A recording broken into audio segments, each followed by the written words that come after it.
kuda Tagwirei atanga futi kusvotesa Christopher Mutsvangwa. Muri yeZimbabwe ndogara ndakakuudzai inini kana zviri zvenyaya dzimwe dzese dzimboitai kana muchida kumboenda kumaskitsi endai munoona muchinakidzwa ikoko andiko, but when it comes to politics this is my territory, because isusu tikaanalyza zvinhu ndo maitikira zvinongoita. Kana zvimbotondoenda ndaona kudai soka ziva kuti inini ndini one monya rinosumudza ZANU-PF nenzeve kudai so ndichirovera pasi kuiti bwa. So nhasi pane zvakawanda zviri kuitika. Tagwirei ari kubuda anotamba golf na President Emerson Mnangagwa netimu zvizhinji zvaitwa ikoko. Tagwirei avhura hombe dzakawandisa ende ari kutanga kuona nenyaya yake ari kutaura. Pane statement raataura, but statement iro harina kuti ndinzwisisa pandazotraya kuda kunota ndichinota digging ndichidhiga ndabva ndazoona kuti Tagwirei ari kusvotesa Christopher Mutsvangwa ende kubva kumashure ane zvinhu zvaanga ari kungotaura pamusoro paChristopher Mutsvangwa. That press iyaya yakativhurira zvinhu zvakawanda iko zvinezvi. Papress yake ari kuti where power meets precision, deals don't just happen, they are made on the green. President E.D. Mnangagwa brought the leadership vibe to the put out challenge at Royal Golf Club Harare. Then Dr. Tagwirei stepped up and delivered a flawless master stroke, focus, finesse and deal-making elegance. This wasn't just golf, it was a demonstration of excellence. Inini hangu pamwe ndakati debate hadisi mama English I think munokwanisa kunyatsoningira ikoko ma English munozoti vanenge vachidaidza kuti kudii pane mashoko akari kutaura, but inini ndiye ndichinzwa zvinhu zvakasiyana because imimi unozoti kune vamwe vanhu vane maziso emweya, inini ndine maziso epolitics chete. Kana pakatotaurwa dzimwe nyaya ndinovhiringidzika, asi dzepolitics aiwa tinoita kubatira nyaya ipapo kuti zviri kumboenza kunzi kudii, right? Tese handiti tiri kuziva, takaiona press ya Christopher Mutsvangwa nezvese zvaaitaura pamusoro pakuda Tagwirei, but handisi kuziva kuti why is it yanga yandijamba post from team Tagwirei administration table yake mene zvinhu zvavanga vachitaura ikoko vachiita, handizive kuti sei yakandijamba, but zvava zvangobatsira kuti nhasi ndava ndatanga kunodhiga ndichida kuona kuti ari kumboedza kuti kudiko mukuru uyu. Ndope ndasangana nezipost pari kusvoteswa Christopher Mutsvangwa paari kuudzwa magara mumwoyo. Saka inini ndabva ndangoti gandidzifambire. Saka muri yeZimbabwe kana uchingotondoona kudai so tisatakanganwa, because handidi vanhu vanokanganwa uchiziva kuti unodedzera kuti pasi neZANU-PF yacho yese tanga nekulike this video right now kuitira kuti ZANU-PF iboikane. But inini ndinogara ndakakuudzai zvakanakira kuti mugare muchiziva nyaya dzese dzine dzichiitika munyaya dzepolitics, kuizoti kuti mangwana makada kuti right toda kubvisa Mnangagwa munonyatsoziva the way he operates nevanhu vake, vanhu vakamubheka nevanhu vakadidi. Geza akauya akakuvhurai maziso akakuvhurai meso achikuonesai kuti aiwa Mnangagwa paatori ipapapa vanhu vari kunyanya kukonzeresa kuti aramba achioma musoro, aramba achiita zvaari kuita zvigananda. So zvigananda zvacho ndova nani paitaurwa vanhu vakawanda. Mudharageza I don't know akataura kahobha achingotaura zita raTagwirei. Saka kuda kuti Tagwirei katakamutarisa ndo rinenge riri zijongwe revanhu vacho vaitaurwa naMudharageza kuti aiwa ndo vanhu vacho vanenge vakacapture vakachibata kuti g, because president ari ega ngambome musoro anongotobva kuti ainini bo ndatotonga pakura ende mari ndapuwa bo ndine mapension ndine whatever ndachengetwa nenyika obva torwa pasi, but because of these people manje kuti achienda panoneza ndosaka mwana kuti pari urwirwa kuti munhu apinde muCentral Committee zviri kunetsa. Vanhu vakatanga kuti aiwa saka uyu ari kunzwa pasine chigananda nani vachibuda vachitaura zvakasiyana ndakakutaurirai kuti mimi nhasi ndimoda kuzonyebera kuudzwa politics dzekunzi Mnangagwa naTagwirei vanzi vanetsana munenge muchitonyeba, but anenge kuti semukuru anenge akutanga ngoti aina me constitutionalist kana zvaramba, but kudzoka achadzoka ende Tagwirei, mark my words, Tagwirei achangori kana abudikira vachatrya futi dzimwe way dzekuti vaite zvinhu zvavo zvekuti angokwana ipapapa.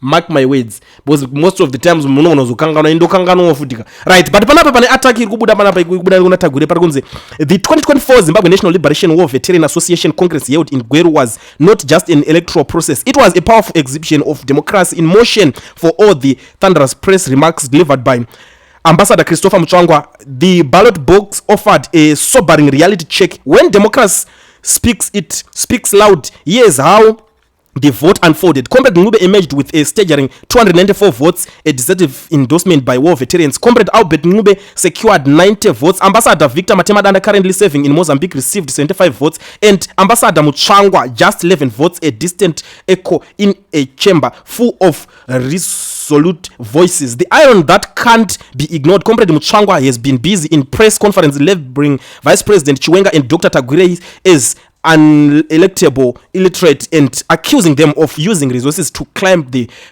party ladder. Yet in Gweru and Norton, voters delivered a clear response. He himself remains unelected, unsupported, and increasingly irrelevant to the grassroots base. He claims to speak for a history of unelectability. Let it be noted, Comrade Mutsvangwa has never won a free and fair internal election. His strength lies in microphone, not mandates, and while he positioned himself as a gatekeeper of integrity, and the very people whose legacy he invokes have now rejected him resoundingly. Lessons from Gweru: democracy is winning, is thriving in ZANU-PF and its affiliates. Those who vote speak louder than those who shout. Insults and in others don't build leadership. Trust, performance, and unity do. The party's future belongs to those who electoral legitimate, not personal crusades. Zvekuzonzi pamberi nanani ikoko kumberi zvazenga kuda unyora ina handichadaro manje ndakuti pasi neZANU-PF,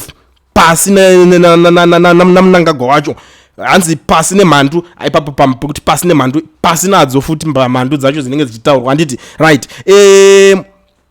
ndo mashoko ari kutaurwa panapo kuti aiwaka Mutsvangwa basa rake ndere kungoti vamwe uyu haapinde, uyu haavhotereke. Munozviziva kuti hambofa haana kana kwaanovoterwa akadiwa nevanhu. Tikanzi right, ngatitarisei pemakaitawo yenyu muchivhoterana kumawo veterani pachidaswa mukuru wechezonzi anomiririra kumawo veterani makadyiwa kunge majigisi, kudyiwa kuitwa machips, makaitwa mafresh chips ikoko, mukaitwa bristand, kuitwa gochi kunge mbudzi. Imimi nhasi makuda kufamba muchiti Tagwirei this, hanzi muchiwenga this. Unezva kuti vanhu vachari kusotesana, hanzi ada kukanganisa legacy dzavamwe vanhu. Tagwirei chakamurwadza chipress conference.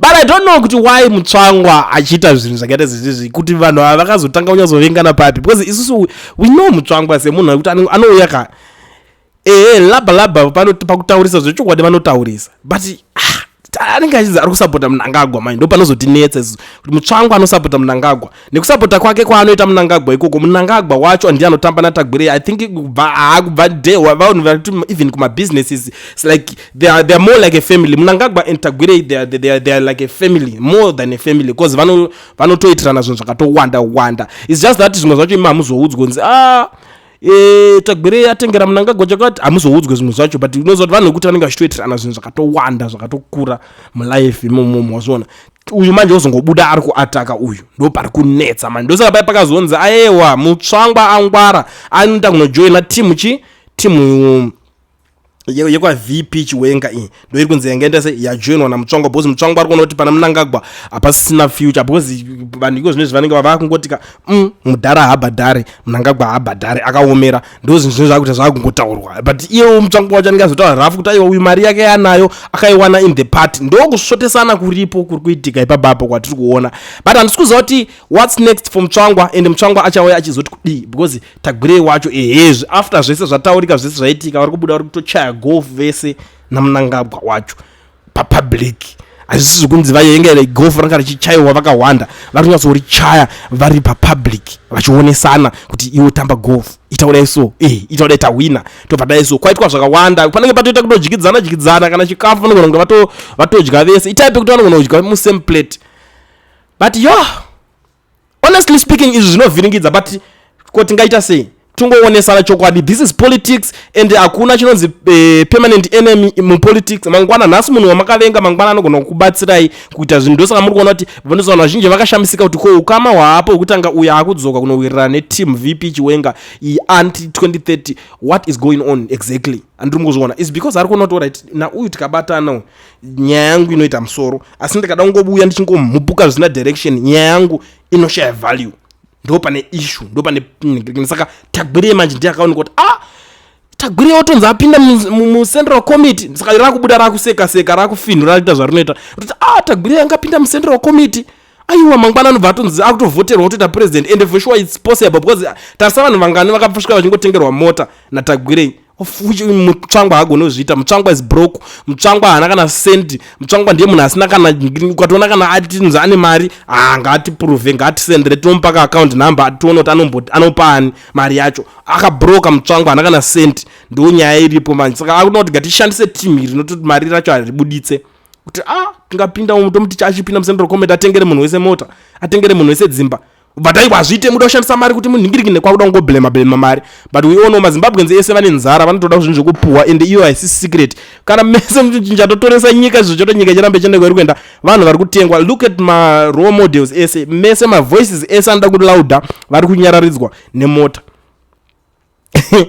Pachapisa. But I think ndataura zvinokwanisa kunzwisisika vane nzeve dzekunzwa vanzwa. Kana usina kunyatsonzwisisa ndozoti uchadzokorodzwa unyatsonzwaona achida kuti chi, but vatitone nzeve dzemupolitics vazvinzwa. So before I disappear panapa, kana uri muSouth Africa uchida kuregisterwa company, wobva wavhurwa FNB business account, usina work permit kana kuti study permit, bata education research Sawira mukuru Owen one monya rinokwanisa kuvhura bank account iwewe, business account iwewe nekukuregistera company uriko koka.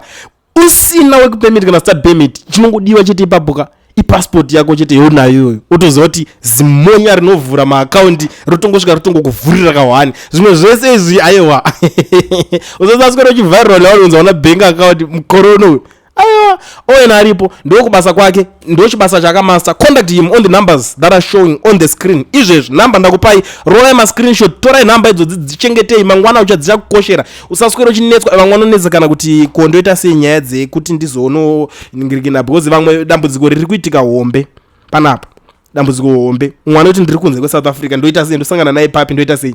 Andi une passport, andi une phone, tora number idzi, taura naye. Zvakachipa izvi. Usazoti andakukudza.